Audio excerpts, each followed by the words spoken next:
seen many examples of people who have not been successful in various areas of life. It could be academics, it could be that they could not shine in an extracurricular activity like a sport or an art like music, but still they have gone on to create history. आपके सामने इतने सारे examples हैं. Take the example of Dhirubhai Ambani. He was a person who was not very well educated.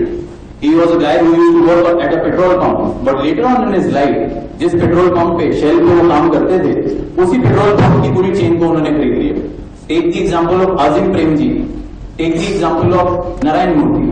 So actually some of these people have been those who right from the beginning have been the best in what they do. But there are many examples across the globe of people who have been late bloomers, of people who have failed throughout their lives, and then they have gone on to create history. Take the example of Abraham Lincoln, उसका एक छोटा सा story मैं आपको बाद में बताऊंगा. Take the example of Mark Zuckerberg, who created Facebook, or the example of the people who created Google, or the example of many such people who have been college dropouts. So in no way am I propagating that knowledge is not important or that study is not important. But what I am saying is that sometimes we confuse studies or courses with education. Education is something which is very different from degrees. So we need to formulate a system to go through the field of education rather than preparing ourselves for one small thing. What here I want to state is that in each one of you there is a seed of Newton. Do not try to underestimate yourself. 10 years, 20 years from now, we might find a Bill Gates from one of you, we might find Narayan Murthy from out of one of you, we might find Mark Zuckerberg from out of one of you. So one thing that I really feel is that we underestimate ourselves. हम लोग भी जब pharmacy पढ़ने आते थे तो दो चीजें होती थी, यहाँ इनफैक्ट एक ही चीज होती थी. जो एमबीबीएस नहीं क्रॉस कर पाते थे वो फार्मेसी करने आ जाते थे, या वो लोग आ जाते थे मेरी तरह के जिनको पता नहीं होता था ये कहाँ है क्या चीज है, तो हमें कहीं और एडमिशन नहीं मिलता था तो डिप्लोमा में एडमिशन मिल गया तो फार्मेसी करने पहुंचे. तो तीन ही चीजें होती थी उस वक्त कि भैया डिप्लोमा करेंगे तो रिटेल शॉप खोल लेंगे, बी फार्म करेंगे तो हम प्रोडक्शन केमिस्ट बन जाएंगे, एम फार्म करेंगे तो हम रिसर्च में चले जाएंगे. But I think we people are living in the best phase where the entire transformation of technology, new ideas, new professions have come up. आज की डेट में अगर हम बात करें, हमारे टाइम पे सिर्फ ये दो या तीन चीजें होती थी, दो या तीन तरह से हम फॉलो कर पाते थे अपने सीनियर्स को. But today there are fields of hospital administration, there are fields of e health care, there are fields of so many diverse fields into which you can explore yourself, about which I will also speak subsequently. Next. So starting with our main topic, that is life. Expect the unexpected.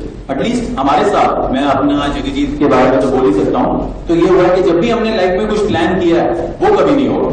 So life, whatever has happened has been something which has not been planned. तो यहाँ मैंने एक छोटी सी सीख लिखी है. What is life? Life is something that happens when you are planning for other things.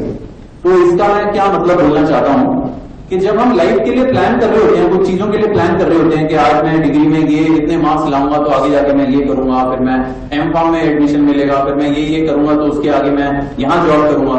जब हम वो छोटी छोटी चीजें प्लान कर रहे होते हैं तो लाइफ हमारे साथ हो रही होती है. So life is not something about which you can plan, life is something which happens to you when you are planning for other things. So this is something which we need to realize at a very early stage in life, और जो मैं अगली slide में अपने ही professional career से भी दर्शाना चाहूंगा, how things kept on happening and how it's important for you to be able to adapt yourself to things which when they are happening to you.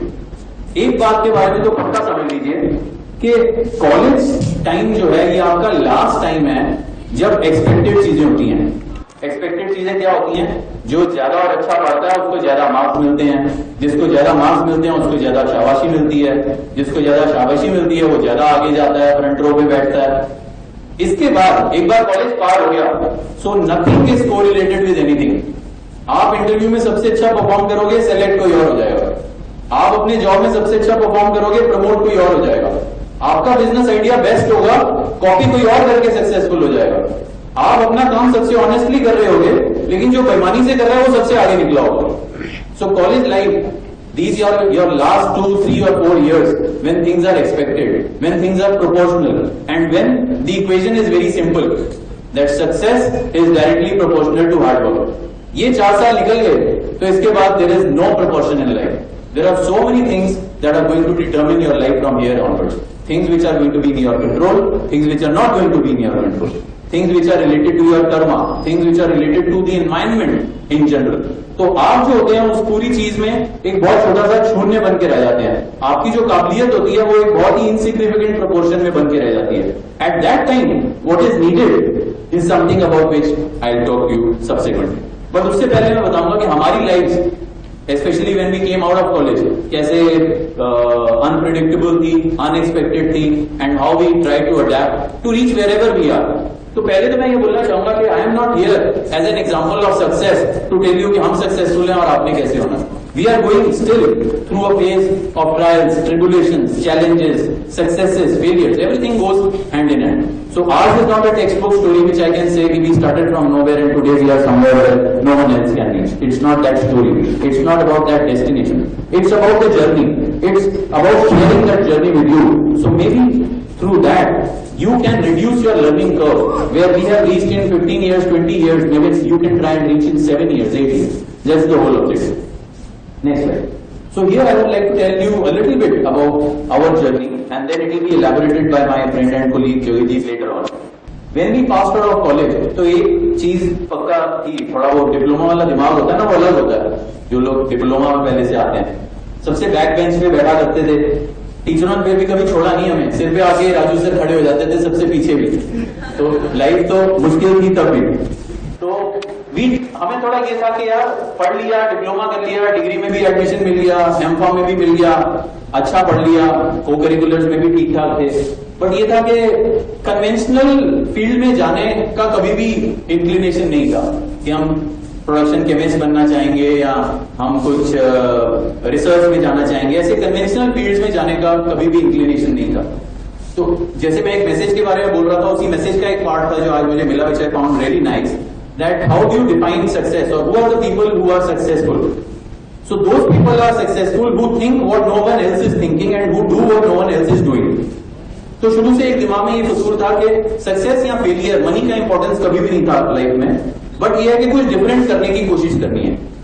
So we first of all we started with a job. Obviously जब हमने देखा कि यहाँ तो यार काम तुम अच्छा कर रहे होते हो लेकिन अवार्ड किसी और को मिल रहा होता है, आप होते हो एमआर और आपका एरिया मैनेजर ले जाता है सारी प्रेस, तो हमें लगा कि this is not our cup of tea, हमसे तो नहीं होगा ये मैनिपुलेशन, पॉलिटिक्स और ये सब ऊपर जाने के लिए. So we decided that if we can do something for an employer, why not do it for ourselves. That's the time that the thought of entrepreneurship came to our mind. And then we started our first organisation by the name of Vizag Labs, which is a pharmaceutical company. Still today it runs, we primarily focus in the gynae segment, and we launched certain products which were fairly successful.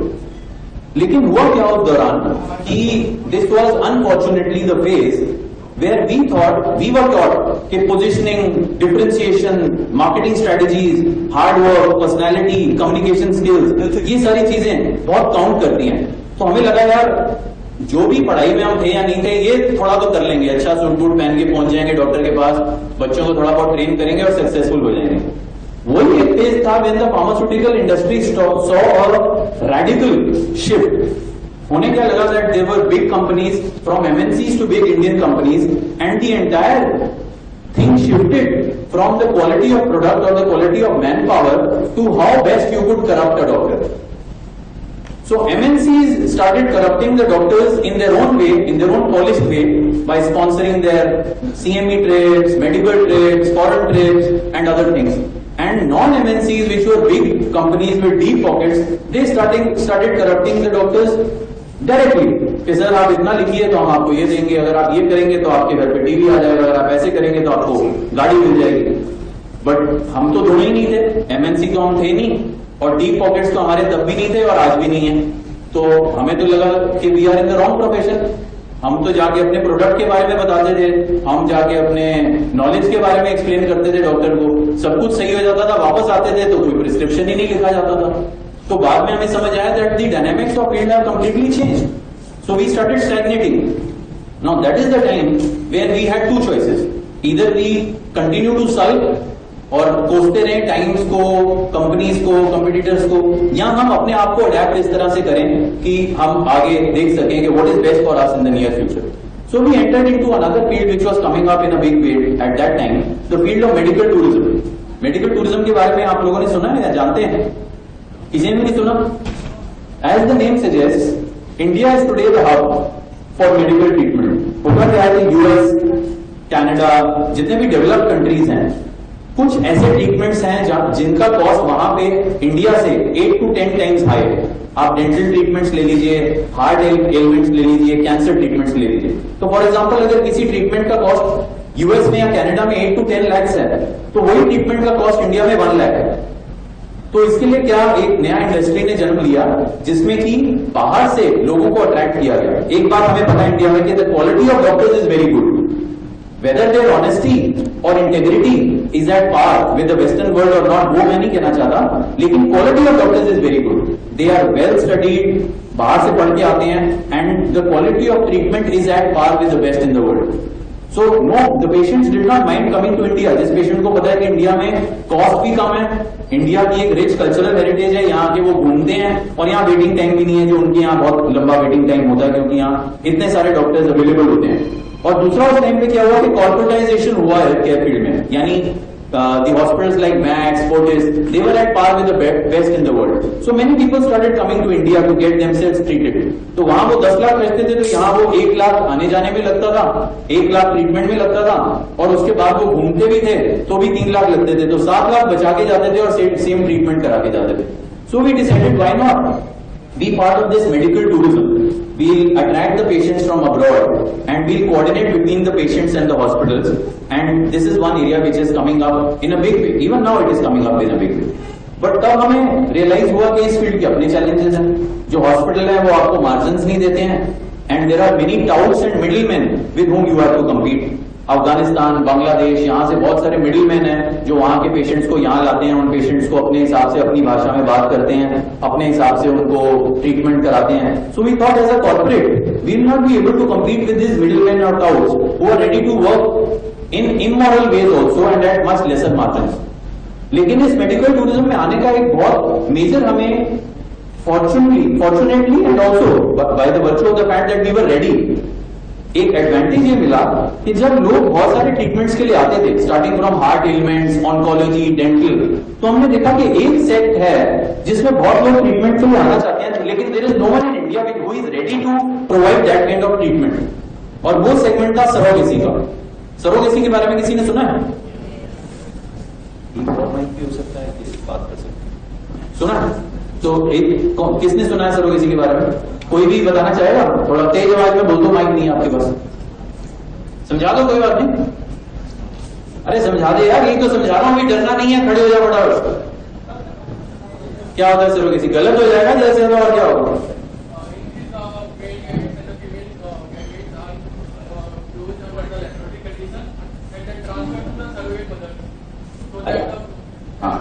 आप basically जो बता रहे हैं वो IVF बता रहे हैं, but related है। Surrogacy is a field in which one woman rents her womb to the other. तो यानी कि अगर कोई फीमेल है जो अपने यूट्रस या बच्चेदानी में बच्चा पैदा नहीं कर सकती, तो उसके लिए और कोई चारा नहीं था बच्चा पैदा करने का। She had to be childless throughout her life. लेकिन एक कंसेप्ट शुरू हुआ कि there used to be another woman within the family only और outside the family who could rent her womb. तो जैसे हम मकान रेंट करते हैं वैसे यहाँ वूम्ब रेंट है। तो सरोगेट वो मदर होती है जो अपना रेंट करती है वूम्ब किसी और लेडी के लिए।